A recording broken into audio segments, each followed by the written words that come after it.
아침 6시. 알람 소리보다 먼저 눈이 떠집니다. 20년 넘게 회사 다니며 몸에 밴 습관이라 은퇴한 지금도 이 시간이면 자연스레 잠에서 깹니다. 다만 이제는 출근길에 급하게 넥타이를 매는 대신 편의점 유니폼을 입고 있을 뿐입니다.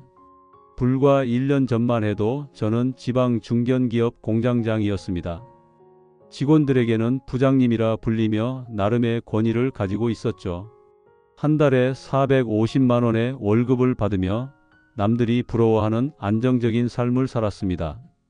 퇴직하면 받을 퇴직금으로 노후를 편하게 보낼 수 있을 거라고 믿었습니다.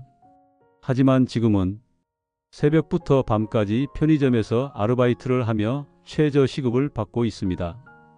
20년 넘게 일해 모은 퇴직금과 노후 자금은 한순간에 사라졌고 어느새 제 나이 54세, 재취업의 문은 점점 좁아지기만 합니다. 제 이야기가 누군가에게는 타산지석이 되길 바라는 마음으로 이렇게 용기를 내봅니다. 지방에서 나고 자란 저는 특별할 것 없는 평범한 학생이었습니다. 지역 국립대학을 졸업하고 곧바로 지역 중견기업에 입사했습니다. 생산직으로 시작해 차근차근 경력을 쌓아 결국 공장장까지 오르게 되었죠. 회사에서는 성실함을 인정받아 승진도 꾸준히 했고 월급도 적진 않았습니다. 물론 대기업 임원들처럼 억대 연봉을 받진 못했지만 지방 중견기업 공장장으로서는 나쁘지 않은 대우를 받았습니다. 결혼도 하고 아이도 낳으며 평범한 가장으로서의 삶을 살았습니다. 큰 욕심 없이 월급을 모아 20년 대출로 아파트도 장만했고 아이들 교육비도 꾸준히 대며 가정을 꾸려왔습니다.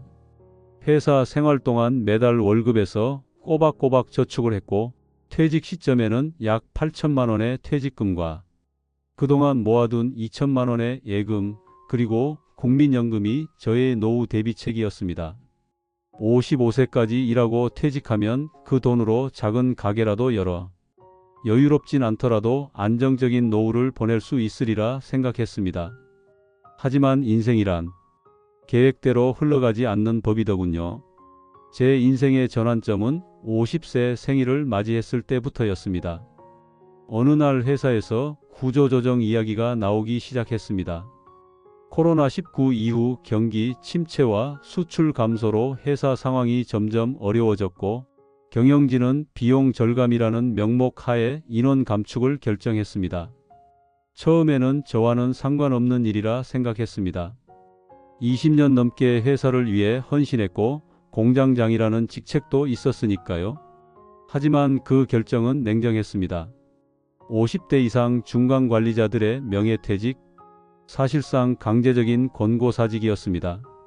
회사에서는 명예퇴직이라는 말로 포장했지만 받아들이지 않으면 더 나쁜 조건으로 밀려날 것이 뻔했습니다. 당시 저에게는 선택지가 없었습니다.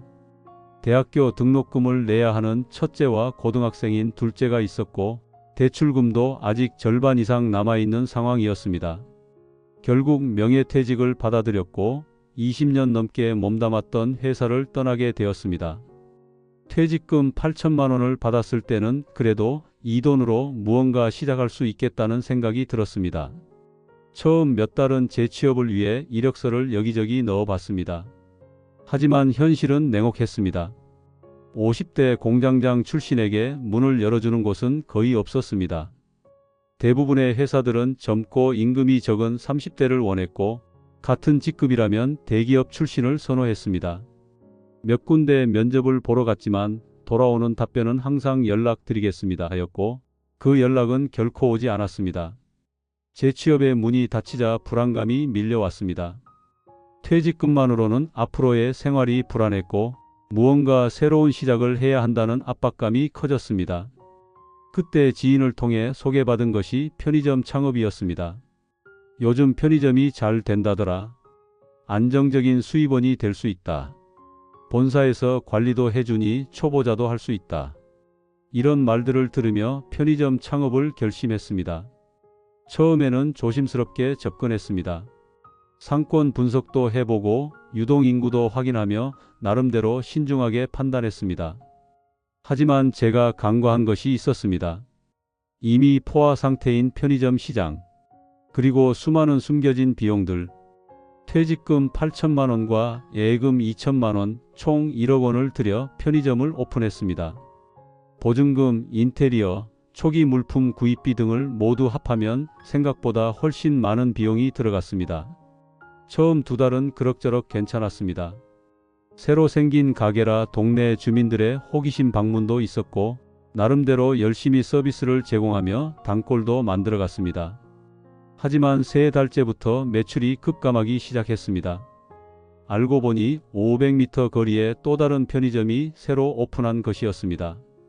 본사에서는 이런 정보를 미리 알려주지 않았고 저는 뒤늦게 상권 침해에 대해 항의했지만 소용없었습니다.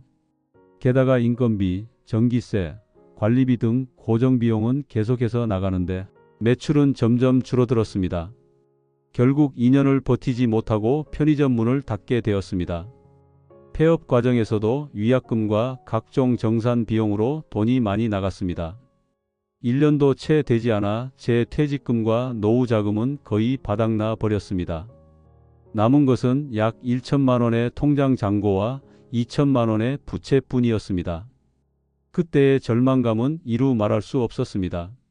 50대 중반에 모든 것을 잃고 다시 시작해야 한다는 현실이 너무 버거웠습니다. 특히 가족들 앞에서는 더욱 괴로웠습니다. 아내는 저를 탓하지 않았지만 그 침묵 속에서 실망감을 느낄 수 있었습니다. 대학생 아들은 등록금 걱정에 아르바이트를 시작했고 고등학생 딸은 학원을 그만두겠다고 했습니다. 가장으로서 느끼는 자책감과 무력감은 날이 갈수록 커졌습니다. 밤에는 잠을 이루지 못하고 식욕도 없어졌습니다. 한때는 우울증 증상도 겪었습니다. 그렇게 몇 달을 방황하다가 현실을 직시하기로 했습니다. 더 이상 과거의 지위나 자존심에 연연해서는 안 된다는 것을 깨달았습니다. 당장 생계를 위해 무엇이든 해야 했습니다. 처음에는 경비원 일자리를 알아봤습니다.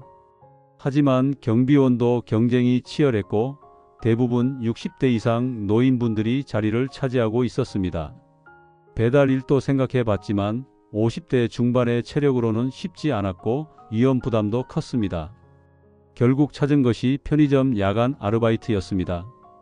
심야 시간대에 일할 사람이 항상 부족했기 때문에 나이를 크게 따지지 않고 채용해 주었습니다. 그렇게 저는 한때 공장장이었던 사람이 편의점 아르바이트생이 되었습니다. 특히 취객들을 상대하는 것이 가장 어려웠습니다. 한때는 부하 직원 수십 명을 관리하던 공장장이었는데 이제는 술 취한 젊은이들에게 무시당하는 일도 많았습니다. 자존심은 상처받았지만 가족을 위해 참아야 했습니다. 적어도 이 일을 통해 최소한의 생활비는 벌 수 있었으니까요. 아내도 곧 파트타임 일자리를 구해 월 120만 원 정도 수입을 올리기 시작했습니다.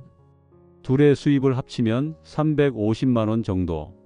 예전의 절반 수준이었지만 그래도 기본적인 생활은 유지할 수 있었습니다.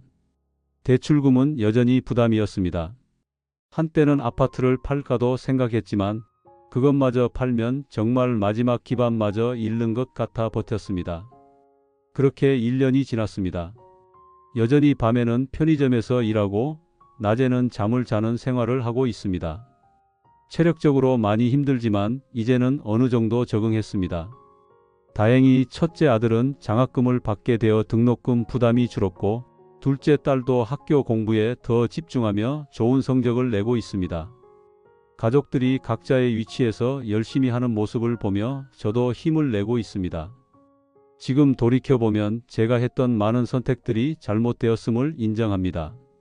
퇴직 후 너무 서두른 것, 충분한 조사 없이 편의점을 시작한 것, 그리고 무엇보다 노후를 위한 다양한 준비를 하지 않은 것이 가장 큰 실수였습니다. 회사에 다닐 때는 퇴직금과 국민연금만으로 충분하다고 생각했습니다. 추가적인 투자나 노후 설계의 필요성을 심각하게 고려하지 않았죠. 그저 정년까지 일하면 된다는 안일한 생각이 저를 이런 상황에 놓이게 했습니다. 요즘은 가끔 동년배 전 직장 동료들을 만나기도 합니다. 그들 중 몇몇은 저와 비슷한 상황에 처해 있고 일부는 미리 준비해둔 노후 대책으로 비교적 안정적인 생활을 하고 있습니다. 차이점은 명확했습니다. 안정적인 생활을 하는 이들은 회사 생활 중에도 끊임없이 자기 개발을 했고 퇴직 후를 대비한 다양한 준비를 해왔다는 것입니다. 자격증을 따거나 투자 공부를 하거나 작은 규모로 부업을 시작해 경험을 쌓았던 사람들은 퇴직 후에도 새로운 길을 찾는데 어려움이 적었습니다. 반면 저처럼 회사에만 의존했던 사람들은 퇴직과 동시에 모든 것을 잃은 것과 다름없었습니다. 이제 와서 깨달은 것은 직장인의 가장 큰 함정은 안정성이라는 환상에 속아 미래를 준비하지 않는다는 점입니다. 월급이 꾸준히 들어오는 한 대부분은 현재에 안주하며 살아갑니다. 하지만 그 안정성은 언제든 무너질 수 있는 모래성과 같습니다. 특히 40대 중반부터는 이직이 어려워지고 50대가 되면 거의 불가능해집니다. 대기업도 아닌 중견기업에서 20년 넘게 일한 저 같은 경우는 더더욱 그렇습니다. 그런데도 많은 직장인들이 이런 현실을 직시하지 못하고 나는 괜찮을 거야 라는 안일한 생각으로 살아갑니다. 저도 그랬습니다. 공장장까지 올랐으니 퇴직할 때까지 문제 없을 거야. 퇴직금과 연금으로 노후는 충분해. 그동안 열심히 일했으니 퇴직 후에는 쉬엄쉬엄 살자. 이런 생각들이 얼마나 위험한지를 지금에서야 깨닫습니다. 지금 40대 이하의 젊은 분들께 말씀드리고 싶습니다. 지금 직장이 안정적으로 보인다고 해서 방심하지 마세요. 퇴직 후의 삶은 생각보다 훨씬 길고 퇴직금은 생각보다 훨씬 빨리 바닥납니다. 제2의 인생을 위한 준비는 빠를수록 좋습니다. 자기개발, 추가 수입원 마련, 투자 공부 등 지금 당장 시작할 수 있는 것들이 많습니다. 저는 지금도 늦지 않았다고 생각하며 공부하고 있습니다. 54세에 새로운 시작을 하는 것이 쉽지는 않지만 그래도 포기할 수는 없습니다.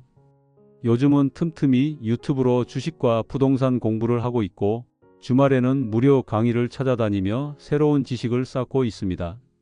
목표는 57세까지 어떻게든 재취업을 하거나 작더라도 안정적인 수입원을 만드는 것입니다.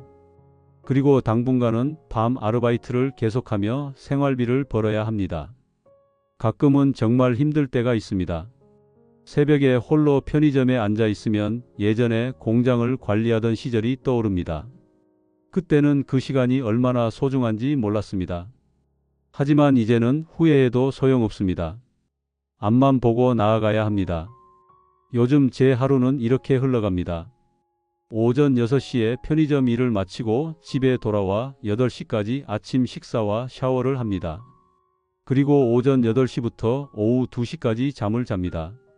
낮과 밤이 바뀐 생활이지만 어쩔 수 없는 선택입니다. 오후에는 집안일을 돕고 시간이 날 때마다 취업 정보를 찾아보거나 새로운 기술을 배우기 위해 노력합니다. 저녁 8시쯤 간단히 식사를 하고 9시 30분에 집을 나서 다시 편의점으로 향합니다. 주말에도 쉬지 못하고 일합니다. 한 달에 2번 정도 휴일이 있지만 그마저도 쉬는 게 아니라 아내와 함께 시장에 가서 한 달 식료품을 대량으로 사는 날입니다. 조금이라도 생활비를 절약하기 위해서입니다. 가끔 예전 동료들이 SNS에 올린 여행 사진을 보면 부럽기도 합니다. 하지만 지금의 저에게는 그런 여유가 없습니다. 당장의 생계와 자녀들의 교육비가 더 중요하니까요.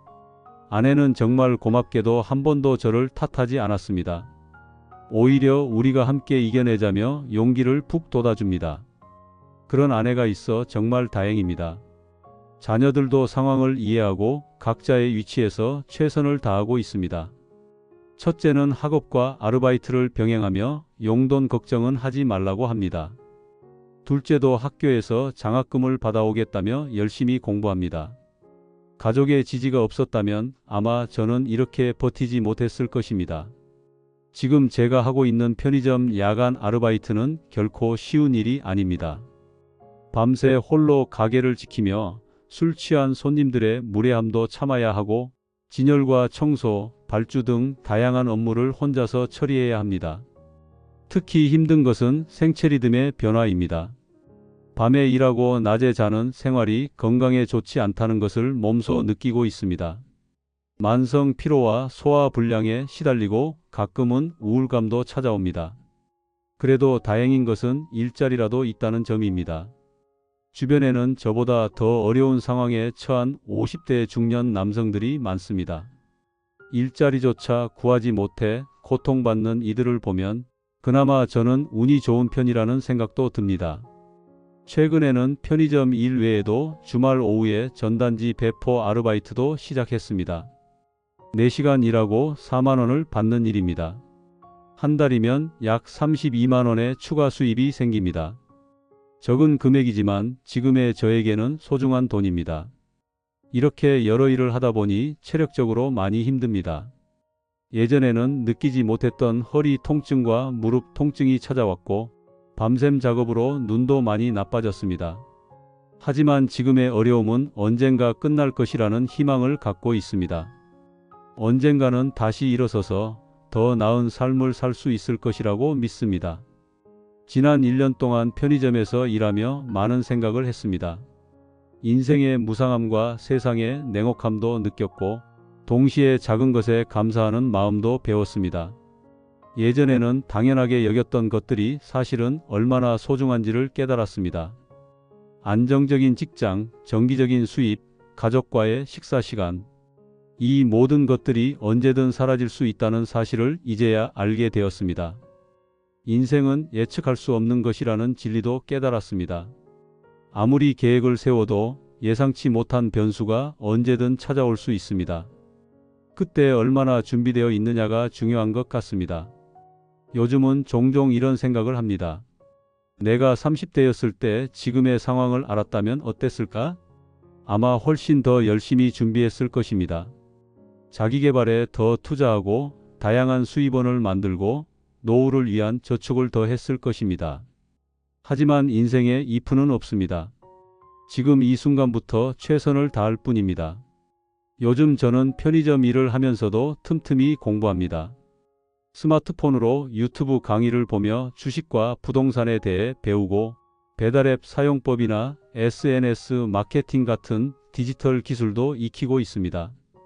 54세의 나이에 새로운 것을 배우는 것이 쉽지는 않지만 그래도 포기할 수는 없습니다.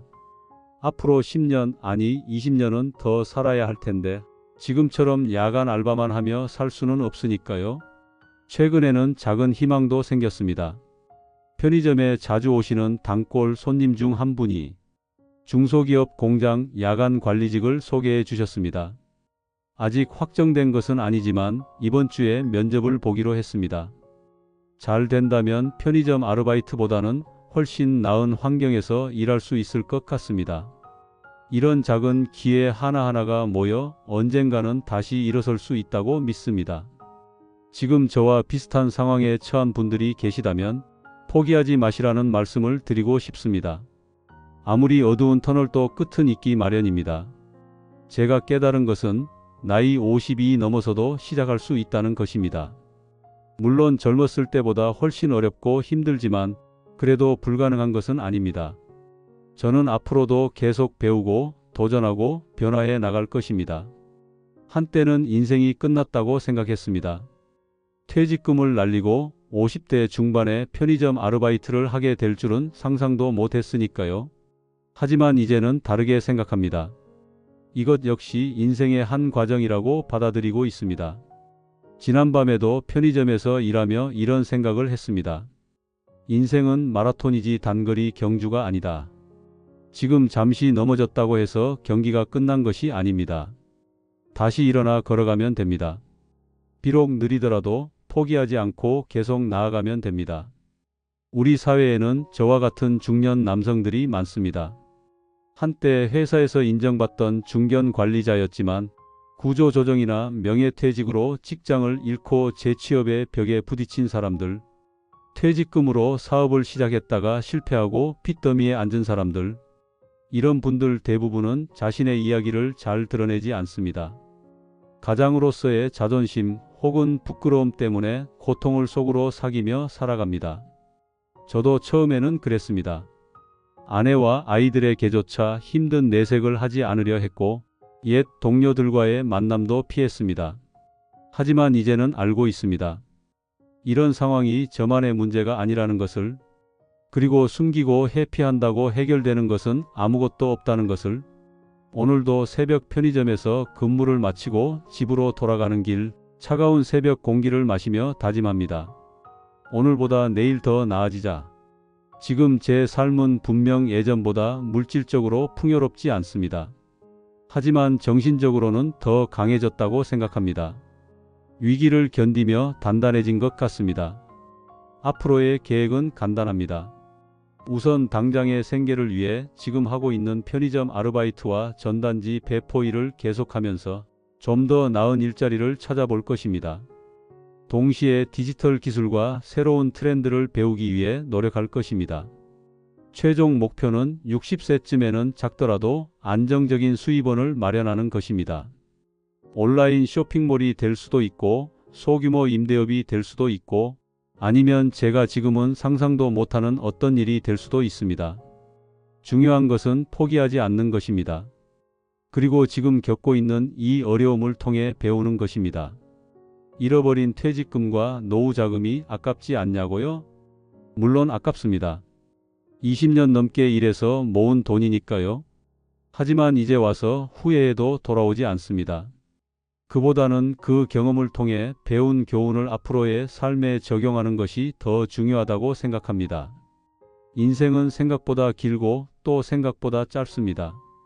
50대 중반이라고 해서 모든 것이 끝난 것은 아닙니다. 앞으로 20년, 30년을 더 살아가야 합니다. 그 시간 동안 무엇을 하며 살 것인지, 어떻게 더 나은 삶을 만들어갈 것인지는 결국 제 선택과 노력에 달려 있습니다. 아직도 가끔은 과거를 떠올리며 우울해질 때가 있습니다. 공장장으로 일하던 시절, 직원들과 함께 회식하던 시간들, 월급 날마다 느꼈던 보람. 그 모든 것들이 그립기도 합니다. 하지만 이제는 앞만 보고 가려 합니다.